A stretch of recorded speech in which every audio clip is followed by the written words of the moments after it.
What's going on, family? It's your guy, Border Lucky Libra. Thank you for tapping into another one, all right? As you can see by the title of the video, we're picking up the Signs Through the Houses series with Gemini in the 4th house, okay? So, y'all make sure to tap into my website to connect with the Lucky Libra. I'm booked out for the month of September, but I will be taking openings for the first couple of weeks of October. Y'all make sure to tap into my Patreon where I'm getting into, more classes, exclusive content, and more, all right? So let's dive right into it. Now, the 4th house is a very important house in the zodiac, okay? Why? Because the 4th house is a cardinal houses. All cardinal houses, we're dealing with learning how to create and initiate, be leaders and pioneers in these houses.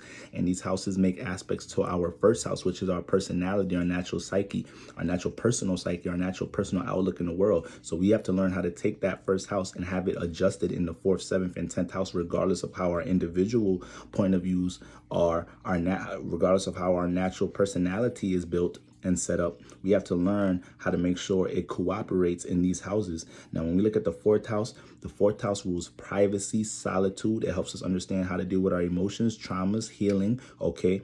A lot of the energies, once again, the 4th house is a water house. Water houses deal with the subconscious, guys. So a lot of people like to say the 12th house deal with hidden energies, but you're going to deal with hidden energies in all of your water houses because it deals with the subconscious, and the subconscious is hidden until you express it, connect it, or relate it, or convey it in some type of shape or form. All right. So if you got planets in the 4th, 8th, and 12th house, these things are pretty much hidden a lot of the times, and you have to feel out individuals and environments or circumstances to even push these energies out. Or it takes for you to open up to somebody on an intimate level to be able to start exercising that energy some more. You're going to move more introverted with these energies, all right? Now, when we look at Gemini in the 4th house, okay, this is most likely my Pisces risings, okay? You may be an Aquarius rising, you may be Aries rising, all right, based off intercepted houses, but most likely this is my Pisces risings, okay? And another thing about the 4th house, huge influence on the relationship between you and your parents, you and your family environment.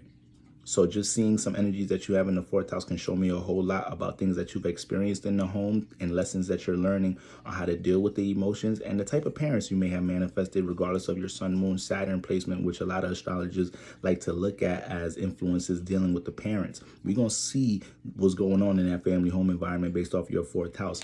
So when we put Gemini in the 4th house, which is an intellectual sign, it deals with ideas, thoughts, communication, the most flexible air sign. So they have a bunch of changeable thoughts. They can be very adaptable to different environments and different parties and connecting to other environments and others. Now, Gemini in the 4th house can have somewhat of a chaotic, reckless, scattered home because we know Gemini can have scattered thoughts.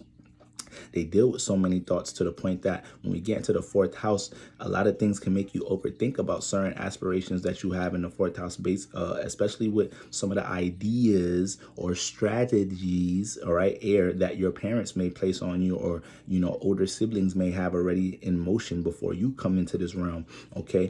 Gemini in the 4th house, for a lot of Pisces risings or a lot of individuals that have Gemini in the 4th house, you could have somewhat of a very interactive house, all right? People in and out the house, people bringing their friends in and out the house. You always having to be introduced and communicate and relate to this aunt, this uncle, this cousin, this friend, this friend of your sibling, this friend of your family members. You're learning how to communicate a lot in the household. You can manifest some very communicative parents, relatable parents, but your parents may be strong intellectuals. So when we have air and earth signs, aka energies that don't deal with the emotions hitting the 4th house, a lot of things are going to influence us to use the mind more instead of feeling that connection, because the 4th house deals with nurturing, understanding. So it's like you have to use logic to understand how to deal with your family members, and you definitely have to use communication to build a relationship here. Communication is key in all relationships, but when you have air signs hitting the water houses, these individuals are learning how to utilize communication, relate their emotions, how to be more understanding through communication of other people's emotions.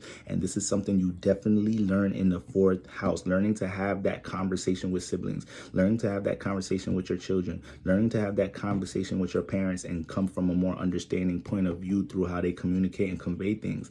You may have some parents that have some, once again, very strong ideas and strategies for how you should be working things in your life. And that's something that you may have to deal with to learn how to persevere from not deterring from things you want to do based off of these ideas that are always being thrown at you. Now, Mercury's ruling this fourth house. Gemini is ruled by Mercury. Mercury deals with how we organize our thoughts to communicate to others. Is a very curious energy. Gemini is a very curious energy, loves to learn, pick up new information. So you're going to be very analytical in the home. You're going to be very studious of things going on with the emotions and trying to, you can catch yourself reflecting and possibly overthinking about things dealing with the emotions, especially if you got placements in Gemini in this fourth house. You can overthink the emotional state a whole bunch here, okay?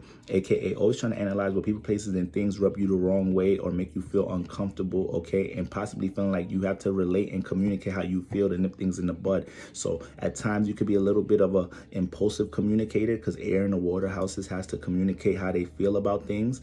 And even though the fourth house is the most private house in the chart, these individuals can jump into extremes of communicating how they feel because Gemini got to push it out. It's too much thoughts in one place. Wherever Gemini is at in your thoughts, in your chart, we're dealing with a whole bunch of thoughts in this area. We're dealing with a whole bunch of observation in this area, all right? So you can have a lot of things that your parents want for you, and now this could start to play a part with because this could start to low-key clash with some of the ideas and strategies you already had for yourself. Now, another thing I see with Gemini in the fourth house is invasion of privacy because Mercury is very curious. So you can manifest some siblings, relatives, or possibly your parents that's always in your business. They could possibly, kind of lack a little bit of discernment or lack a little bit of consideration for your private space. Really nosy about what you got going on, really nosy about the people that you're hanging around with. And it could come from a space of love. It could come from a space of love a lot of times, but you can just manifest these real, curious individuals in your family and whatnot just by default.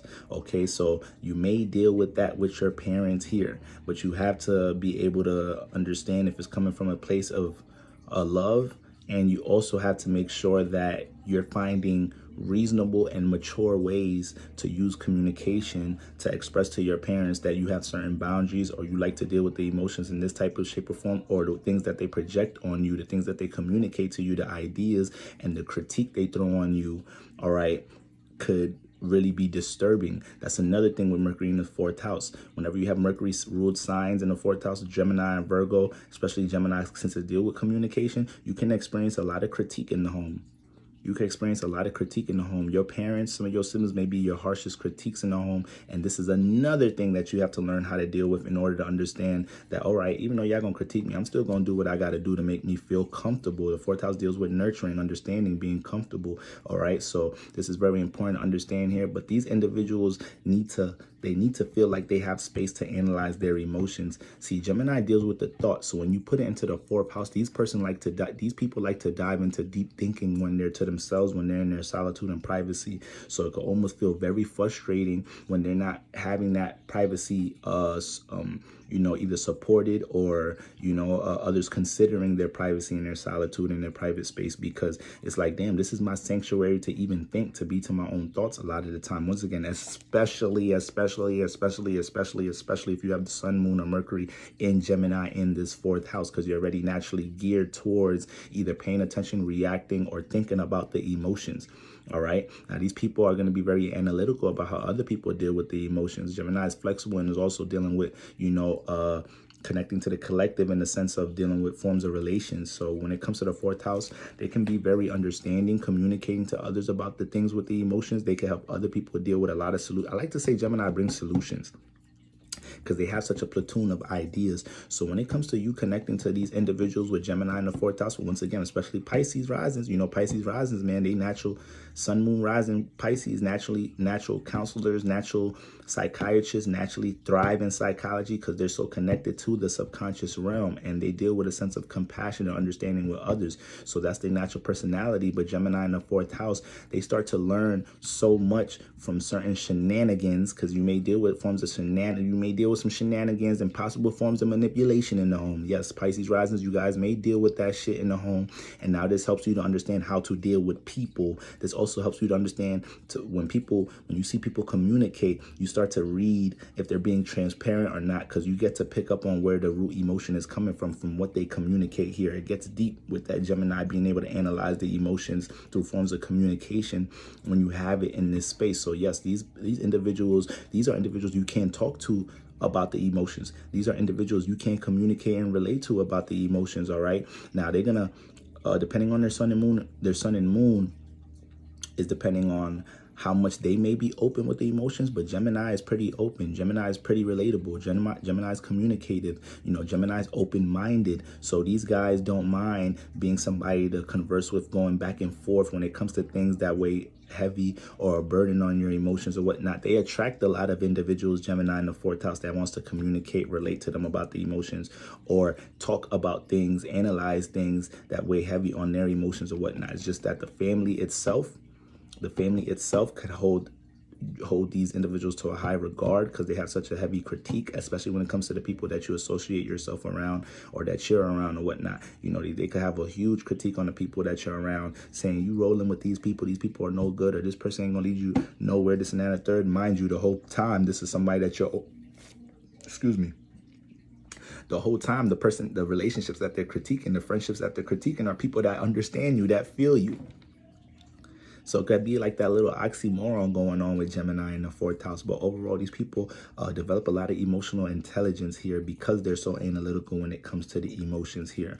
All right. They're always trying to dissect Mercury, always dissecting things, seeing how things work, reading the directions, the instructions, seeing how to put things together. And that's how they get with the emotions. You just got to make sure that you're not allowing the nervous system to be all jacked up because you're overthinking things with the emotions. Got to learn to let things flow in this house. All right. So you already know what it is. It's your guy, Border Lucky Libra. All right. Next, we're picking it up with Cancer in the fourth house. Okay. And until next time, family, peace.